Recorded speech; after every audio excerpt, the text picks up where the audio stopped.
Hi, Financial Lit. All right, so we're going to talk about arithmetic sequences. You have seen sequences in the past.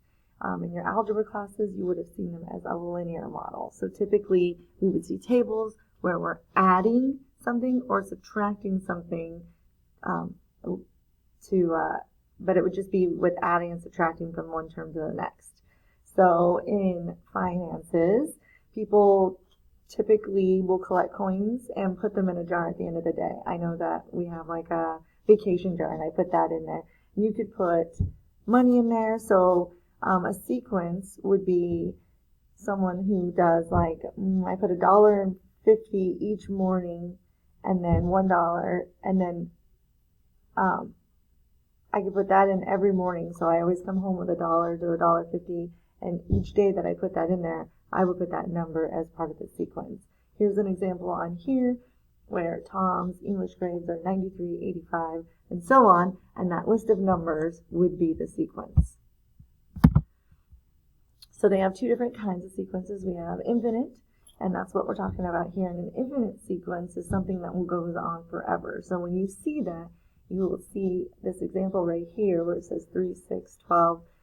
The dots at the end of it are what tell you that it keeps going. And actually, let me see if I can find. There we go. So that tells you that it keeps going. Finite sequence is a sequence that stops after a certain number of terms. So that would be like those grades. It ended, you're not going to get any more grades. It's not going to go on forever. It's going to eventually stop. Each number in a sequence is called a term. So you have the first term, second term, and so forth. And here's an example where I show you that.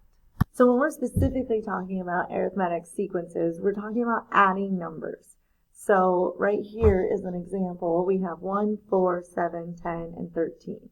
It is a sequence because we're adding 3 every time to the next term. So it'd be easy to go on. Like this would go on forever. So if we needed to find a different term, we would just add the 3. Here's another example of where we are adding just 2. So my first term is 10. I add 2 to get to my second term, and I get to 12.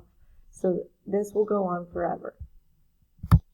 Another way to describe arithmetic sequences is called a common difference, and that would be, so here's an example of where the difference is always 2. So you would do 18 minus 6 is equal to 2, 16 minus 14 is equal to 2.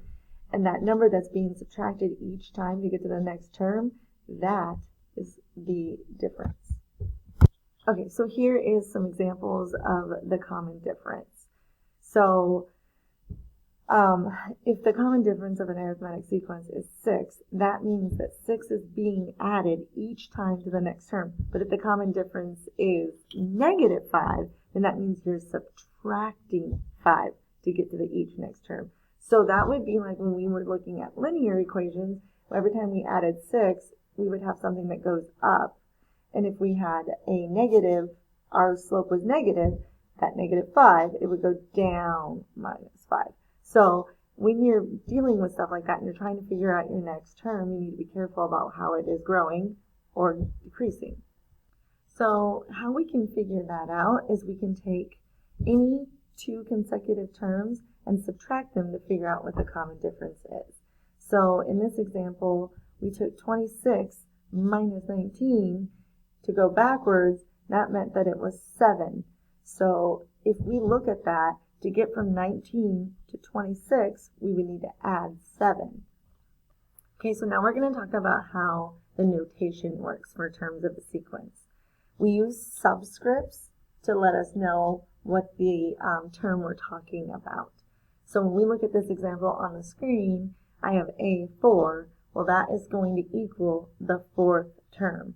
So typically you will see a little tiny letter, a little number, and that'll be your subscript. So each term can be labeled. So here's an example of this sequence, and this is an infinite sequence because we have the dots at the end. And we have our first term, which is 20, which is A sub 1. That was how you would say it. So 18 would be A sub 2 in this, and the 12 would be A sub 5. The sub that I'm saying verbally is an indication that I'm saying subscript. You may have seen this in science. One of my favorite ones is y sub 0, which is stated as y naught. So I had said letter earlier, and what I meant was that sometimes we can use the nth term, meaning that it's just any term. So a sub n is the nth term. It's typically represented at the end of a sequence, so at the bottom of the screen.